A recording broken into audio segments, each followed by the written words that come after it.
ଏଇଟା ମଣିଷର କ'ଣ ଅଧିକାର ଅଛି ଏ ବିଷୟରେ ମୁଁ ଆଜି ଆଲୋଚନା କରିବି। ଆମ ଦେଶର ଯେଉଁମାନେ ଆମେ ସବୁ ଜନ୍ମଗ୍ରହଣ କରିଛେ ଭାରତରେ, ଆମକୁ ସମ୍ବିଧାନ ଅନେକ ଗୁଡ଼ିଏ ଅଧିକାର ଦେଇଛି। ଏ ମଣିଷ ବିଶ୍ୱରେ ଜନ୍ମ ହେଲା ଦିନୁ ବିଭିନ୍ନ ପ୍ରକାର ଘାତ ପ୍ରତିଘାତ ଦେଇକି ଯାଇଛି। ଅନେକ ଲେଖକ, ଅନେକ ମହାତ୍ମା, ଅନେକ ଋଷିମୁନିମାନେ କହିଯାଇଛନ୍ତି ଯେ ମଣିଷମାନେ ସମାନ, ସମସ୍ତଙ୍କର ସମାନ ଅଧିକାର ଅଛି, ସମସ୍ତଙ୍କୁ ସମାନ ଭାବରେ ବ୍ୟବହାର କର।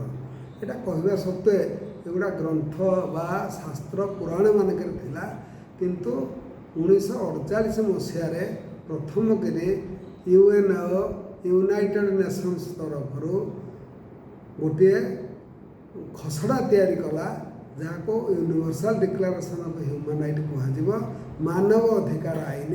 ସେଠି ବିଭିନ୍ନ ଦେଶର ନେତାମାନେ ମିଶି କହିଲେ ଯେ ଗୋଟିଏ ମଣିଷ ସେ ଜନ୍ମ ହୋଇଛି ମାନେ ସେ ସମାନ, ତାର ସମାନ ସମ୍ମାନ ରହିଛି।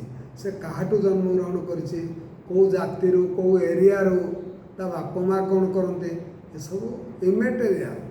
କାହାର ବାପ ରାଷ୍ଟ୍ରପତି ହେଇପାରନ୍ତି, କାହାର ବାପ ଭିକାରୀ ହେଇପାରନ୍ତି, କିନ୍ତୁ ପ୍ରତ୍ୟେକ ଲୋକଙ୍କର ସମାନ ସମ୍ମାନ ରହିଛି।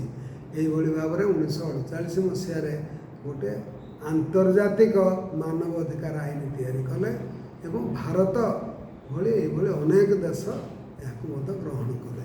ଗ୍ରହଣ କରି ନିଜ ନିଜ ଦେଶରେ ସମ୍ବିଧାନରେ ଏହାକୁ ମଧ୍ୟ ପ୍ରୟୋଗ କଲେ। ଭାରତ ମାନବ ଅଧିକାର ଆଇନରୁ ଅନେକ ଗୁଡ଼ିଏ ଜିନିଷ ସମ୍ବିଧାନରେ ପ୍ରୟୋଗ କରିଛି ଏବଂ ଭାରତରେ ଯଦିବା ସମ୍ବିଧାନରେ ଲେଖା ହେଇନି ସ୍ପଷ୍ଟ ଭାବରେ ଯେ ସବୁ ମଣିଷ ସମାନ ସମ୍ମାନର ଅଧିକାରୀ, କିନ୍ତୁ ଭାରତ ସମ୍ବିଧାନରେ ଲେଖା ହେଇଛି ଯେ ସମସ୍ତେ ଆଇନ ଆଗରେ ସମାନ। ଯଦିବା ସ୍ୱତନ୍ତ୍ର ଭାବରେ ଏମିତି ୱାର୍ଡ଼ ନାହିଁ ଯେମିତି ଆନ୍ତର୍ଜାତିକ ଆଇନ ଅଛି, ସବୁ ମଣିଷଙ୍କର ସମାନ ସମ୍ମାନ ରହିଛି, କିନ୍ତୁ ଭାରତୀୟ ସମ୍ବିଧାନ ସେଇଭଳି ଭାବରେ କାମ କରେ। ଭାରତୀୟ ସମ୍ବିଧାନ ଆନ୍ତର୍ଜାତିକ ଆଇନକୁ ଗ୍ରହଣ କରିକି ମଧ୍ୟ ତାକୁ କରିଛି। ସୁପ୍ରିମକୋର୍ଟଙ୍କର ଡିସିସନ୍ ଅନୁସାରେ ଯେଉଁ ଆନ୍ତର୍ଜାତିକ ଆଇନକୁ କୌଣସି ଦେଶ ଗ୍ରହଣ କରୁଛି, ସେ ସେହି ଆଇନକୁ ଦେଶରେ ପାଳନ କରିବା ଦରକାର।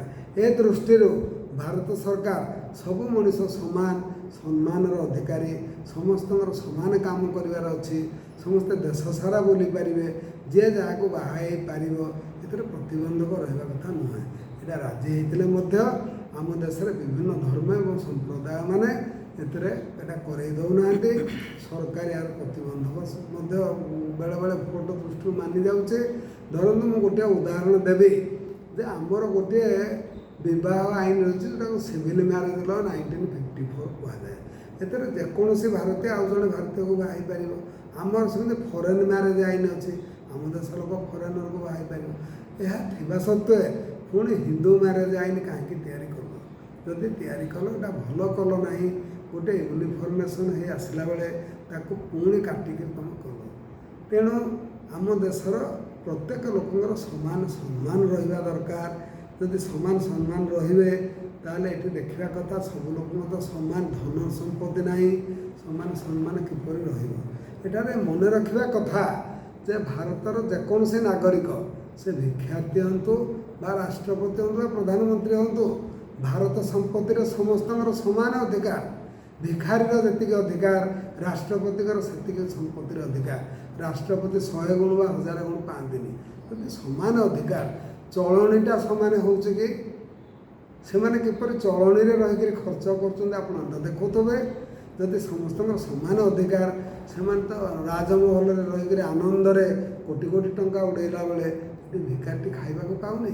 ତ ଭାରତୀୟମାନେ ତାଙ୍କୁ ପ୍ରଶ୍ନ ପଚାର ଯେ ତୁମେମାନେ ଏଇଟା କରୁଛ କେମିତି, କେଉଁ ହିସାବରେ କରୁଛ? ଏକଥା ପଚାରୁନା, ବରଂ ତାଙ୍କୁ ଗଢ଼ିକିରି ତାଙ୍କ ବତି ପେଲା ହେଇକିରି ତାଙ୍କୁ ମୁଠେ ଚାଉଳ ପାଇକିରି ଭୋଟ ଦେଉଛ। ଭୋଟ ଦେଲାଠୁ ଯାଇକି ଏଇଟା ବସିକିରି ଶାସନ କରୁଛନ୍ତି। ଖାଲି ନାମକୁ ମାତ୍ର ବହିରେ ଲେଖା ହେଇଛି, ତୁମେ ଖାଇବାକୁ ପାଉନା, ଆଉ ଜଣେ ଏତେ କେମିତି ଖର୍ଚ୍ଚ କରିକିରି ଏତେ ଆଡ଼ମ୍ବର ଏତେ ବଡ଼ ଘରରେ ରହୁଛି କିପରି? ଠିକ୍ ଅଛି, ଯଦି ସେ କାମ କରୁଛନ୍ତି, ସେ ଗୋଟେ 3R ବା 4R କ୍ୱାର୍ଟରରେ ରୁହନ୍ତୁ। ତାଙ୍କର ଏତେ ବଡ଼ ଦରକାର କ'ଣ? ଗାଡ଼ି ଘୋଡ଼ା ହଜାର ପ୍ରକାର।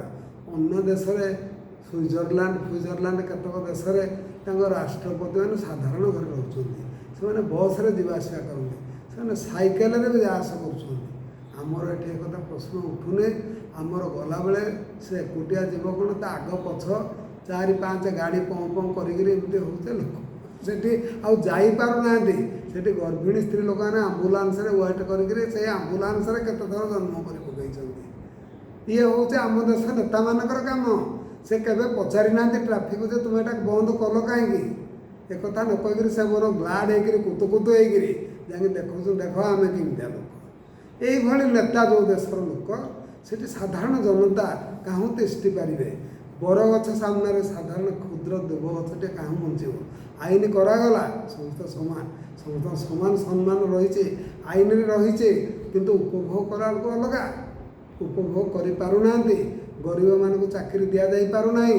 ଧନୀମାନେ କୋଟି କୋଟି ଟଙ୍କା ଖର୍ଚ୍ଚ କରି ଉଡ଼େଇ ଦେଉଛନ୍ତି। ଯେଉଁମାନେ MLA MP ହେଉଛନ୍ତି ସେମାନେ ବହୁତ ଦରମା ଭତ୍ତା ନେଉଛନ୍ତି, ପେନସନ୍ ବି ନେଉଛନ୍ତି। ନିଅ ପେନସନ୍ କିଏ ମନା କରୁଛି, ନିଅ। କିନ୍ତୁ 10-15 ବର୍ଷ କଲା ପରେ ଯେମିତି ସାଧାରଣ ଚାକିରିଆ ଗୋଟେ ପେନସନ୍, ସାଧାରଣ ପେନସନ୍ ବା ସେତିକି ନିଅ। 3-4ଟା ଚାକିରି କରି 3-4ଟା ପେନସନ୍ ନେଇକରି ଖାଉଛ, ଏଇଟା କ'ଣ ନ୍ୟାୟ ହେଉଛି? ଏଥିରେ ତାହେଲେ ଲୋକର ଅଧିକାର କାହୁଁ ସାବ୍ୟସ୍ତ ହେଇପାରିବ? ଆଚ୍ଛା, ବର୍ତ୍ତମାନ ଅନେକ ଲୋକ କହିଲେ ଯେ ଆପଣ ଯଦି ଏମିତି କହୁଛନ୍ତି ତାହେଲେ ସବୁ ଅଫିସର ଆଉ ସବୁ ଲୋକ ସମାନ କି? ମୁଁ ଉତ୍ତର କଲି ହଁ, ସେ ଅଫିସରେ ଅଫିସର, ମୁଁ ମୋର ସମ୍ମାନ ଯାହା ତାର ସମ୍ମାନ ସେୟା। ସେ ଆମଠୁ ଉପରେ ନୁହେଁ। ଏକଥା ସେ ଉପରେ ବୋଲି ଆପଣ କାହିଁକି ଭାବୁଛ? ଯଦି ଭାବୁଛ ଭୁଲ ଭାବୁଛ। ଆମ ଦେଶର ଆଇନ ବରଂ କହିଛି ଯେ ଆପଣ ଗଲେ ଏଠି ସିଟ୍ ଥିଲେ ସେ ସିଟ୍ ଦେବ, ସେ କିନ୍ତୁ ସିଟ୍ କେହି ଦେଉନାହିଁ। ଆପଣ ଗଲେ ଠିଆ ହେଇକି ରହୁଛନ୍ତି। କେତେକ ନଜିର ଏମିତି ଆସିଛି ଆପଣ ବସିଲେ ସେ ଉଠେଇ ଦେବାକୁ କହୁଛି, ଆପଣ ପ୍ରତିବାଦ କରୁନାହାନ୍ତି। ଏହାଦ୍ୱାରା ମାନବ ଅଧିକାର ହନନ ହେଉଛି। ଏଇଟା ଆପଣ ଶିଖନ୍ତୁ, ଧୀରେ ଧୀରେ ଶିଖନ୍ତୁ। ଆପଣ ଯଦି ଶିଖିବେନି, ଆପଣ କିଛି ଶିଖିବେନି, ଏମିତି ଡରୁଆ ଛେରୁଆ ହେଇକି ରହିଥିବେ, ତାହେଲେ ଜୀବନ ସାରା ସେମିତି ରହିଥିବେ। ସେମାନେ ପଦବୀ କରୁଛନ୍ତି, ବଡ଼ କାମ ବଡ଼ ଚାକିରି କରୁଛି, ବେଶୀ ଦରମା ପାଇଲେ ଠିକ୍ ଅଛି, କିଏ ମନା କରୁଛି? ତା ଅର୍ଥ ନୁହେଁ ଯେ ସେ ଗଲେ ତୁମକୁ ସିଟ୍ଟେ ଦେବନି। ତା ଅର୍ଥ ନୁହେଁ ସେ ବସ୍ରେ ଗଲାବେଳେ ଆଗ ତାକୁ କଣ୍ଡକ୍ଟର ସିଟ୍ ଦେବ, ତୁମକୁ ଠିଆ କରିବ କାହିଁକି? ତୁମେ ତୁମର ବସିଛ, ସେ ତାର ସିଟ୍ ନ ପାଇଲେ ଠିଆ ହେବ। ଏକଥାକୁ ଶିଖ, ଦାବି କର। ତୁମେ ଜଣେ ମଣିଷ, ସେ ବି ଜଣେ ମଣିଷ। ସେମାନେ ବି ଆମ ଦେଶର ଅଫିସରମାନେ ଯେଉଁମାନେ କାମରେ ଅଛ, ଯେଉଁମାନେ ରିଟାୟାର୍ଡ଼ କରିଗଲେଣି, ଏହା ବି ଶିକ୍ଷା କର। ତୁମେ ବି ଚାଲୁ କର। ସାଧାରଣ ଲୋକ ତ ଗରିବ, ସେ ଡରିକିରି କିଛି କରିପାରୁନି, ସେ ତାର ଦାବି କରୁ। ଆପଣ ବି ଏଇଟା ଉଦାହରଣ ନଜିର କରନ୍ତୁ। ଏଇଟା ନ କରିକି ଯାଇକି ଗୋଟେ ହାମ୍ବଡ଼ା ନୀତି ଦେଖେଇ କାମଟା କରୁଛ, ତାହେଲେ ଦେଶ ଏଠି କାହୁଁ ନାଗରିକଟା ତାର ଅଧିକାର ପାଇବ। ନାଗରିକ ତାର ଅଧିକାର ପାଇପାରୁନାହିଁ। ତେଣୁ କର୍ମ ପଦବୀ ଅନୁସାରେ ସମ୍ମାନ ନୁହେଁ, ସମ୍ମାନ ହେଉଛି ପ୍ରତ୍ୟେକର ଜନ୍ମଗତ ଅଧିକାର। ତାକୁ କାଟିବାଟା, ହନନ କରିବାଟା ହେଉଛି ବେଆଇନ। ସେଇଥିପାଇଁ ତ ମାନବ ଅଧିକାର ଆଇନ ତିଆରି କରାଗଲା। ତାହେଲେ ମାନବ ଅଧିକାର ଆଇନ ତ କୁହାଇଥାନ୍ତା ଯେ ଏଠି ସେ ବାବୁ ବସି ରହିଥିବ, ତୁମେ ଯାଇକିରି ଆଣ୍ଠେଇକି ତା ସାଙ୍ଗେ କଥା ହେବ। ସେଇଟା ତାହେଲେ କରୁନ କାହିଁକି ସେମିତି ଆଇନ? ସେଠି କାହିଁକି ଲେଖୁଛ ସେ ଗଲେ ତୁମକୁ ସିଟ୍ ଦେବ ବୋଲି? ଏକଥା କାହିଁକି ଲେଖୁଛ? ଗଲେ ଗୋଟେ ଅଫିସକି ଗଲେ ସେ ଗୋଟେ ଚିଟ୍ ନେଇକି ତୁମକୁ ବସଉଛି, ଘଣ୍ଟେ କି 5 ଘଣ୍ଟା ପରେ ଡାକିଲେ ଡାକୁଛି, ନହେଲେ ନାହିଁ ଉଠିକିରି ଟଙ୍ଗ ଟଙ୍ଗ ହେଇକିରି ପଳେଇ ଯାଉଛି, ଯେମିତି ସତେ ଭାରି ଗୋଟେ ସିଆଣିଆ ଲୋକଟେ। এই ପ୍ରକାର ଜିନିଷ ଯେଉଁ ହେଉଛି, ଏଥିରେ ନାଗରିକମାନଙ୍କର ସ୍ୱାର୍ଥ ରକ୍ଷା କାହୁଁ ହେବ? ଯଦି ନାଗରିକମାନେ ସଚେତନ ନ ହେବେ, ତୁମେ ସଚେତନ ନହେଲେ କେମିତି ହେବ? ତୁମେ ଶୋଇ ରହିଥିଲେ କ'ଣ ଘଟୁଛି ଜାଣିପାରିବ କି? ଜାଣିପାରିବ ନାହିଁ। ନିଜେ ସଚେତନ ହୁଅ, ନିଜ ସମ୍ମାନଟା ରଖ। ଯିଏ ତୁମକୁ ଖରାପ ବ୍ୟବହାର କରୁଛି, ତୁମେ ତାକୁ ଶିଖାଅ ଯେ ଆଜ୍ଞା ଆପଣ ଏମିତି ବ୍ୟବହାର କରିବା ଉଚିତ ନୁହେଁ, ଆପଣ ଆମକୁ ଅସମ୍ମାନ କରିପାରିବେ ନାହିଁ। ଯେଉଁ ଭାଇମାନେ ଟେମ୍ପୋ ଆଦି ଚାଳନା କରୁଛନ୍ତି, ଟ୍ୟାକ୍ସି ଆଦି ଚାଳନା କରୁଛନ୍ତି, ତାଙ୍କୁ ଅନେକ ପାସେଞ୍ଜର ମାନେ ବହୁତ ମିସବିହେଭ୍ କରନ୍ତି ମୁଁ ଦେଖିଛି। କାହିଁକି? What for? ସେ ତ ତାର କାମ କରୁଛି, ତୁମକୁ କ'ଣ ତାର ବାବୁ ନା କ'ଣ? ତୁମର ଗୋଡ଼ାଣି ଆସେ, ତୁମ ବଚସ୍ କର। କ'ଣ ଏଟା? ତୁମ ପାଖେ ଯେ ମୂଲ ଲାଗୁଛି ସେ ତୁମ ବଚସ୍ କର। ସେ ଶ୍ରମଦାନ କରୁଛି, ତୁମେ ତା ବିନିମୟରେ ପଇସା ଦେଉଛ, ଶ୍ରମ ଖର୍ଦ୍ଦି କରିକି ପଇସା ଦେଉଛ, ତୁମେ ତାକୁ କୌଣସି ଦାନ କରୁନ। ଯେଉଁ ଲୋକଟାକୁ ଦାନ କରୁଛ ଉଫାଡ଼ିଆ, ତୁମେ ତାକୁ କହିପାର, ସେ ଶୁଣିବ, କାରଣ ଉଫାଡ଼ିଆ ଖାଉଛି। ସେଇଥିପାଇଁ ତ ତୁମେ ଉଫାଡ଼ିଆ ଯେଉଁମାନେ ଖାଉଛ, ସେଇଥିପାଇଁ ଏ ସରକାରୀ ନେତାମାନେ ତୁମକୁ ପଚାରୁନାହାନ୍ତି। କାହିଁକି? ତୁମେ ତ ଉଫାଡ଼ିଆ ଖାଇ, ତୁମ ତ ମୁହଁ ଜୋର ନାହିଁ, ତୁମେ କରିବ କ'ଣ? ତୁମ ମୁହଁ ତ ଚୋର। ଉଫାଡ଼ିଆ ଖାଇଥିବାରୁ ତୁମ ମୁହଁ ଚୋର ଭଳିଆ। ଚୋରଟା କାହୁଁ ଟାଣ ହେଇପାରିବ? ତୁମେ ଯଦି ଦାବି କରିକିରି ଖାଉଥାନ୍ତ, କାମ କରି ଖାଉଥାନ୍ତ, ତୁମେ କେବେ ଡରନ୍ତନି। ଏଇ ଡରକୁ ଆଗ ଛାଡ଼, ଲଜ୍ଜାକୁ ଛାଡ଼, ଯୋଡ଼େ ଜିନିଷ ଛାଡ଼। ଯଦି ଭଲ ମଣିଷ ହେବା ପାଇଁ ଚାହୁଁଛ, ଯଦି ଭଲ ମଣିଷ ହେବା ପାଇଁ ଚାହୁଁଛ, ଉତ୍ତମ କର୍ମରେ ଏବେ ଲାଗିପଡ଼। ଯେବେ ଚାହୁଁଛ ହେବା ପାଇଁ ବଡ଼ ହେବାକୁ, ତାହେଲେ ଉତ୍ତମ କାମରେ ଲାଗ, ନିଜ ଦାବି ସାବ୍ୟସ୍ତ କର। ନିଜ ଦାବିକି ସାବ୍ୟସ୍ତ ନ କଲେ ତୁମକୁ ଦାବି ଆପେ ଆପେ ଆସିବ ନାହିଁ। ସ୍ୱାଧୀନତା କେହି ଦିଏ ନାହିଁ, ଦାବି କରିବାକୁ ପଡ଼େ। ତାହା ନ କଲେ ଆପେ ଆପେ ସ୍ୱାଧୀନତା ହରଣ ହୋଇଯିବ। ଆପଣ ଏଇଟା ଜାଣି ରଖନ୍ତୁ। ବର୍ତ୍ତମାନ ଗୋଟେ କ୍ୱେଶ୍ଚିନ୍ ଉଠୁଛି ଯେ ଆମେ ଏଇଭଳି କଥା ଯଦି କହୁଛୁ ଦର୍ଶକମାନଙ୍କୁ ଆମେ ଫାଇନାଲି କ'ଣ କହିବୁ? ଦର୍ଶକମାନଙ୍କୁ ମୋର ଫାଇନାଲି ଏଇ ମେସେଜ୍ ଯିବ ଯେ ଆପଣ ଆପଣଙ୍କର ସମ୍ମାନ ଦାବି କରନ୍ତୁ। ଆପଣଙ୍କର ମନେକର ଭଲ ଡ୍ରେସ୍ ନାହିଁ, ଆପଣ ସାଧା ଡ୍ରେସ୍ଟେ ପିନ୍ଧି ଯାଉଛି, ସେଠି ଯାହାର ଭଲ ଡ୍ରେସ୍ ଅଛି ସେ କୋଟ୍ ପ୍ୟାଣ୍ଟ ଟାଇ ଗାଡ଼ି ଚଢ଼ିକି ଯାଉ, ସେ ଯାଉ, ଆପଣଙ୍କର କିଛି କହିବାର ନାହିଁ, ସେ ତାର କରୁଛି ଯାଉଛି, ଆପଣ ଡ୍ରେସ୍ ପିନ୍ଧିକି ଯାଉଛନ୍ତି। କିନ୍ତୁ ବିକଜ ଆପଣ ଖରାପ ଡ୍ରେସ୍ଟେ ପିନ୍ଧିଛନ୍ତି ତେଣୁ ସେ ଓହ୍ଲେଇକିରି ଆପଣ ଗୋଟେ ଯାଛାତା କରିବ ବା ଆପଣ ତାକୁ ଡରିକିରି ଆଗ ଗୋଟେ କଣ ଆଡ଼କୁ ପଳଉଥିବେ, ଏଇଟା ଛାଡ଼ନ୍ତୁ। ଏ ଜିନିଷକୁ ଛାଡ଼ନ୍ତୁ, ଏଠି ସ୍ୱାଧୀନ ଦେଶରେ ଆପଣ ରହୁଛନ୍ତି। ଯଦି ଏତିକି ନ ଶିଖିବେ ଏ କଥା କେମିତି ହେବ? ଆପଣଙ୍କୁ ଜଣେ ଧରେଇକିରି କେମିତି କରିବ? ଆପଣମାନେ ଏ କଥାକୁ ଛାଡ଼ନ୍ତୁ। ଆପଣମାନେ ନିଜ ପିଲାକୁ ଏ କଥା ଶିଖାନ୍ତୁ, ନିଜେ ଶିଖନ୍ତୁ। ଆପଣମାନେ ଆନନ୍ଦ ପାଇବେ, ଦେଶ ଆନନ୍ଦରେ ହେବ। ଯଦି ଚାହୁଁଛ ପାଇବାକୁ ସୁଖ, ଯଦି ଚାହୁଁଛ ପାଇବାକୁ ସୁଖ, ତେବେ ଆତ୍ମସମ୍ମାନକୁ ନିଶ୍ଚିତରେ ରଖ। ଆତ୍ମସମ୍ମାନ ନ ରହିଲେ ସୁଖ ମିଳିବ ନାହିଁ। ଗଣ୍ଡେ ଖାଉଥିଲେ ମଧ୍ୟ ଆପଣଙ୍କୁ ମୁଠେ ଜଣେ ଖାଇବାକୁ ଗୋଟେ ଭୋଜି ଦେଇକି ବେଜିତ କରିବ, ଆପଣ ଖାଇବେ କି? ଆପଣଙ୍କୁ ଡ୍ରେସ୍ ଖଣ୍ଡେ ଦେବ, ଶଳା ବାଞ୍ଚ ଦେଇକିରି ଶୋଧିବ, ଆପଣ ଖାଇବେ କି? ତେଣୁ ସମ୍ମାନ ରକ୍ଷା କର, ନିଜେ ଉତ୍ପାଦନ କରିବାକୁ ଚେଷ୍ଟା କର। ନିଜେ ଉତ୍ପାଦନ କଲେ ସମ୍ମାନ ରହିବ। ଯେଉଁମାନେ ଆମ ଘରମାନଙ୍କରେ କାମ କରୁଛନ୍ତି, ସେମାନେ କାମ କରି ପଇସା ନେଉଛନ୍ତି, ଆମେ ତାଙ୍କୁ କିଛି ଦୟା ଦେଖାଉନୁ, ସେମାନେ ବରଂ ଆମକୁ ଦୟା ଦେଖେଇକିରି ଆମେ ପାରୁନୁ ବୋଲି ଅପାରଗ ଲୋକକୁ ଆସି ସାହାଯ୍ୟ କରୁଛନ୍ତି। ସେ ଶ୍ରମ ବିନିମୟରେ ନେଉଛନ୍ତି, କିନ୍ତୁ ମୁଁ ଦେଖୁଛି ଓଲଟାଟା ହେଉଛି। ସେମାନଙ୍କୁ ଲୋକମାନେ ଭଲ ବ୍ୟବହାର କରୁନି, ସେମାନେ ବି ଡରିଛି। ସେମାନଙ୍କୁ ମୁଁ ଏଇ ବାର୍ତ୍ତା ଦେଉଛି, ତୁମେ ଡରନି, ତୁମେ ନିଜ କାମ କର। ତୁମେ ଡରିବା ଅର୍ଥ ନୁହେଁ ଯେ ଯାଇକିରି କଳି ଲାଗ, ତାହା ମୁଁ ଶିଖାଉନାହିଁ। ଭଲ ବ୍ୟବହାର କର, ତୁମେ ଭଲ ବ୍ୟବହାର କର।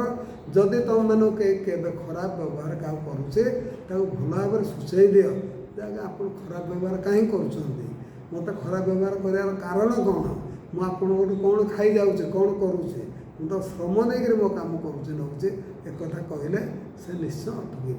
ଏଇଟା ହେଉଛି ମଣିଷର ଅଧିକାର। ପ୍ରଥମେ ମଣିଷ ଏଇଟା ଆଗ ଜାଣୁ।